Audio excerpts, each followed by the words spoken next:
দুনিয়াতে যত কিছু আছে, এই দুনিয়ার আকাশ বাতাস নদী নালা পানি অক্সিজেন সবকিছু কার জন্য সৃষ্টি করা হয়েছে? গরু ছাগলদের জন্য, মানুষের জন্য। মূল দায়িত্ব কার? মূল অধিকার কার? মানুষের নয় কি? তাহলে এই পুরো বিষয়গুলোকে আল্লাহ পাকের ভালোবাসার বহিঃপ্রকাশ নয়?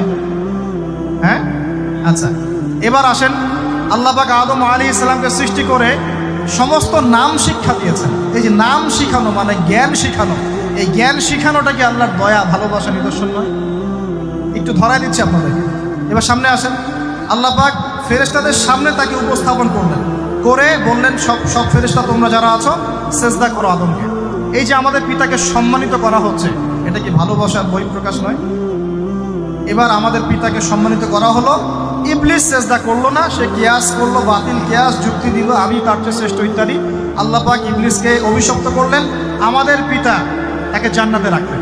এই যে জান্নাতে রাখলেন, এটা কি আল্লাহ পাকের ভালোবাসা নয়? এবার আল্লাহ পাক আদম আলাইহিস সালামের পাঁজর থেকে সৃষ্টি করলেন তার স্ত্রী হাওয়া আলাইহিস সালামকে। ওই যে শুরুতে বলেছি, স্রষ্টা একা থাকতে পারলেও সৃষ্টি কি পারবে? এই জন্য আদম আলাইহিস সালামের পাঁজর থেকে তার স্ত্রীকে সৃষ্টি করা হয়েছে। উভয়ের মাঝখানে ভালোবাসা দিয়ে দেওয়া হয়েছে।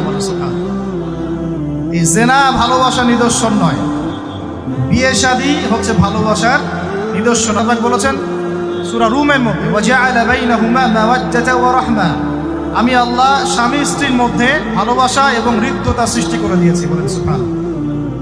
তার মানে এই হারাম সম্পর্ক যেটা দেখছেন, এটা হলো একটা জেনার পথ।